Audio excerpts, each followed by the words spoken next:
Há alguns anos, o STJ estabeleceu que medicamentos sem registro sanitário no Brasil não têm cobertura obrigatória por planos de saúde. Mas, desde então, desde essa decisão judicial, a Justiça tem estabelecido algumas exceções a essa regra geral. Quais exceções são essas? O que a Justiça tem dito desde então? Você sabe? Eu sou Elton Fernandes, eu sou advogado especialista em plano de saúde, professor de pós-graduação em importantes instituições da área e autor de livro jurídico. Hoje eu vou tentar desmistificar um pouco para vocês sobre as regras do setor dos planos de saúde.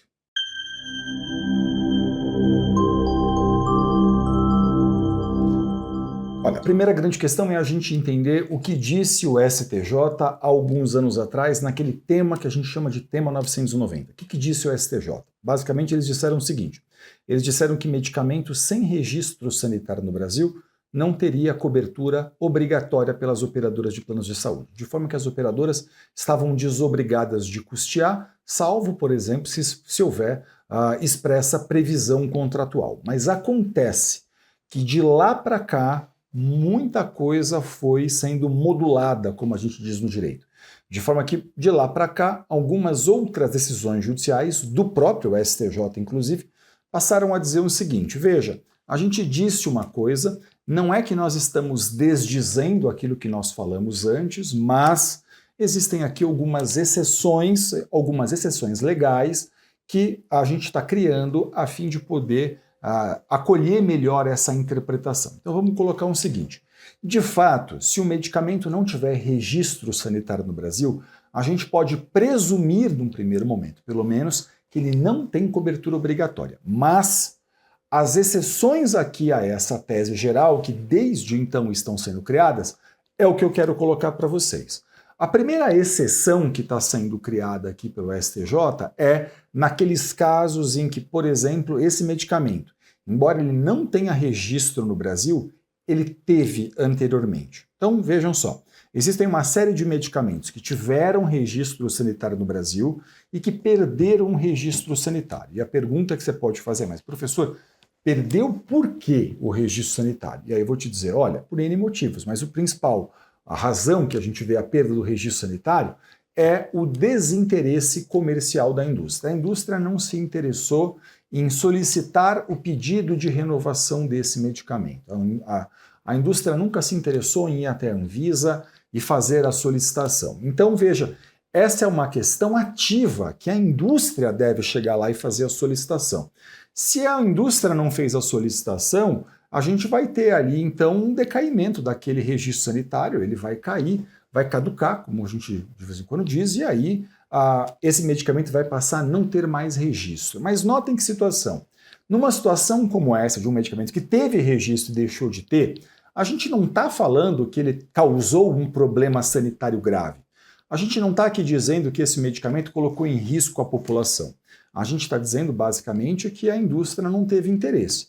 E ela não teve interesse, às vezes, porque a precificação desse medicamento, a saída, a comercialização desse medicamento, pode não ter sido tão interessante para ela no Brasil. Essa doença não é prevalente aqui, o custo do medicamento não está tão interessante, então deixa que quando alguém quiser, alguém importa. E aí a questão que a Justiça tem estabelecido é, mas será que é justo, o simples fato da indústria não ter interesse em registrar ou em renovar o registro? Será que é justo que eu iniba o fornecimento pela operadora de plano de saúde? Então essa é uma exceção legal que a gente tem visto na prática. A Justiça, de lá para cá, a gente tem visto um movimento de decisões judiciais que determinam o fornecimento de um medicamento pela operadora de plano de saúde quando teve registro, mas deixou de ter. Essa é uma das exceções dessa regra. Uma outra exceção muito comum, muitíssimo comum, é quando esse medicamento possui autorização regular de importação. É isso que eu explico dentro do livro. Eu tenho um livro publicado na área que eu mencionei, e nesse livro eu explico justamente isso. Tem uma regra da Anvisa que traz ali uma série de medicamentos, e essa série de medicamentos que ele traz, por exemplo, diz ali que esses medicamentos têm autorização regular de importação. Então veja, não é que a Anvisa registrou esses medicamentos, ela está dizendo não tem registro, mas o registro está por mim, a importação está por mim desde logo autorizada. E nessa situação, o que a justiça tem dito é que isso é um requisito equivalente ao registro. Essa autorização da Anvisa equivaleria a esse registro sanitário, ok? Então, eu tenho aqui duas situações já muito bem estabelecidas. A gente tem visto até aqui e acolá alguma decisão que diz assim, olha, não existe similar substituto para tratar este paciente, mas isso é mais complexo, isso é mais complicado, é mais difícil, e aí, seja lá em qualquer uma dessas situações, o meu conselho a você é que se você é paciente ou parente de um paciente, amigo de um paciente que precisa disso, que você consulte um advogado especialista dentro da área, um profissional experiente em plano de saúde. Eu estou dizendo isso porque, assim, por que eu acho que deve ser sempre um profissional experiente? É porque, por exemplo, embora seja advogado, eu não entendo nada de direito societário, né? Eu não entendo nada de direito de família, por exemplo. Muita pouca coisa a respeito disso. Então, eu sugiro que você procure um profissional experiente, especializado nisso, para te orientar. E eu até consigo te dizer o seguinte, hoje eu tenho a felicidade de dizer que em todo o Brasil tem valiosos alunos advogados que cursaram pós-graduação e estão muitíssimo preparados para poder atender um caso como esse, para poder avaliar e para poder te orientar a partir disso. Então, a minha luz aqui é o seguinte, a justiça de fato estabeleceu. Desde lá, tem exceções a essa decisão que estão sendo criadas. E essas exceções a gente chama, na verdade, de distinção de tese, né? A gente fala assim, olha, tem uma tese geral dizendo não tem cobertura, mas aqui tem uma particularidade específica que pode levar à cobertura. E aí, claro, essa é uma análise cuidadosa, profissional, muito analítica, que um advogado precisa fazer dentro do seu caso, para entender se dá, se não dá, se é possível buscar essa cobertura, se não é, se seria um caso em que seria factível pensar numa liminar ou não.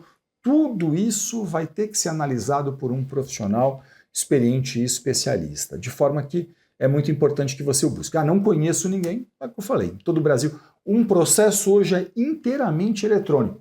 Não existe razão para que você não procure um profissional experiente, especializado, faça uma consulta online, faça uma reunião online, tudo isso é absolutamente factível. Então, é isso, tem exceções a esse tema geral do STJ, essas duas exceções estão bem consolidadas, mas a particularidade do caso, a situação da pessoa pode sempre ser tomada em consideração, mas para isso especificamente é muito importante que você fale sempre com um profissional experiente e especialista. Espero ter sido útil a você. Muito sucesso, deixa aqui o seu like pra gente, deixa aqui, por favor, se tiver qualquer dúvida, o seu comentário, se for possível a gente poder responder alguma coisa para você, vai ser um grande prazer. Sucesso, que tudo fique bem, até o próximo vídeo.